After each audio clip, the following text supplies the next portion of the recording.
চট্টগ্রাম শহরের প্রাণকেন্দ্র new market সংলগ্ন স্টেশন রোডের সুলতান মার্কেট। নিচতলার দোকানগুলোতে শুকনো খাবার সহ বিভিন্ন পণ্যের সমাহার।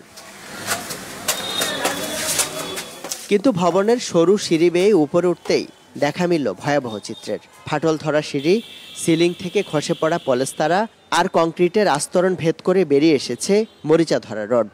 যে কোনো সময় রয়েছে দুর্ঘটনার শঙ্কা। প্রশাসনের তালিকায় এটি ঝুঁকিপূর্ণ ভবন হিসেবে চিহ্নিত, তবে তা জানে না ব্যবহারকারীরা। পুরাতন না এটা, তারপরেও যদি যেটু হয়েছে একটু যদি সংশোধন করে তাহলে অবশ্যই ইনশাআল্লাহ সমাধান হয়ে যাবে। তবে ঝুঁকিপূর্ণ এই ধরনের কোনো শব্দ আমরা শুনিনি এখন পর্যন্ত। 2000 সাল থেকে করতেছি, 2000 সাল করতেছি, আজকে 25 বছর চলতেছে, কিন্তু আমি ঝুঁকিপূর্ণ এটা জানি না। এখন আমরা তো কি করবো, আমরা তো কর্মচারী, আমরা তো দোকানে চাকরি, এখানে চাকরি করতেছি। ঠিক আছে, যারা মালিক আছে ওদের মানে বিষয় এটা। এমন শোচনীয় অবস্থা রিয়াজউদ্দিন বাজারের দারুল ফজল মার্কেটেরও। নিচতলায় রেস্টুরেন্ট সহ নানা শোরুমের জমজমাট ব্যবসা চললেও দ্বিতীয় আর তৃতীয় তলায় ভয়াবহ ভগ্নদশা। এটিও সিডিএর তালিকায় ঝুঁকিপূর্ণ ভবন। এখান থেকে ভেঙে দাম করে এখানে বসতে, আমি এখানে ডেভেলার সাথে লেগে গেছি। প্রায় সময় এখানে পরে ভেঙে দেখছেন না বিল্ডিং, আমরা টিন মেরে দিয়েছি এখানে, আমাদের গুদামে আরো বেশি পরে। বিল্ডিংটা এইভাবে আছে, কিন্তু ওই পানি পড়ার কারণে একটু সমস্যা হয়েছে। বন্ধুদের বলতে এটা ঠিক করে দেবে। 2020 সালের এপ্রিলে নগরীর 94টি ভবনকে ঝুঁকিপূর্ণ হিসেবে চিহ্নিত করে চট্টগ্রাম উন্নয়ন কর্তৃপক্ষ। এরপর এসব ভবন ভাঙা বা ঝুঁকি নিরসনের কোনো উদ্যোগই নেওয়া হয়নি। অথচ দুর্যোগ মন্ত্রণালয়ের এক জরিপে এ অঞ্চলে 7 থেকে 8.5 মাত্রা ভূমিকম্পে নগরীর 70 থেকে 75% ভবন ক্ষতিগ্রস্ত হওয়ার শঙ্কা জানানো হয়। এ নিয়ে উদ্বিগ্ন বিশেষজ্ঞরা। 2011 সালে বললাম যে 2.5 লক্ষ বিল্ডিং অথবা 2,60,000 বিল্ডিং এর ভিতরে 70% বিল্ডিং কোলাপস করবে।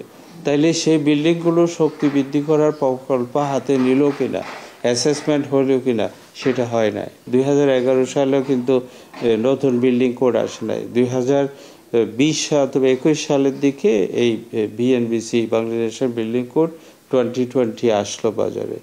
সেটা ডিসিমিনেটও প্রপারলি হয় না এই জনগণের কাছে, প্রফেশনের কাছে অথবা ছাত্রছাত্রীদের কাছে। ঝুঁকির বিষয়টি স্বীকার করছেন চট্টগ্রাম উন্নয়ন কর্তৃপক্ষের চেয়ারম্যানও।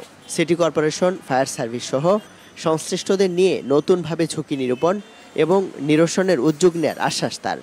পূর্বে যেগুলো ঝুঁকিপূর্ণ ডিক্লেয়ার করা হয়েছে সেগুলোকে আমাদের পর্যবেক্ষণ করতে হবে, সেগুলোর বর্তমান অবস্থা কী।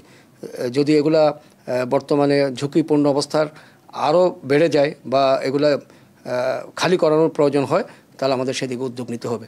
আর স্কুলের ক্ষেত্রে তো আমাদের বিশেষ সতর্কতা অবলম্বন করতে হবে, যেহেতু এটা শিশুদের ব্যাপার।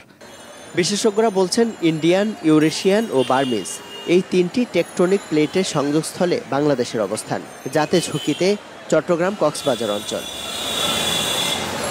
বলা হয়ে থাকে প্রতিকারের চেয়ে প্রতিরোধ উত্তম, কিন্তু চট্টগ্রামে ভূমিকম্প মোকাবেলার ক্ষেত্রে এই প্রতিরোধ কিংবা প্রতিকার দুটিতেই চলছে চরম উদাসীনতা। আর এই উদাসীনতা যে ভূমিকম্পে হাই রিস্ক জোন হিসেবে চিহ্নিত চট্টগ্রাম অঞ্চলে ভয়াবহ বিপর্যয়ের ঝুঁকি তৈরি করছে, তার বলার অপেক্ষা রাখে না। ইমদাদুল হক, স্টার নিউজ, চট্টগ্রাম।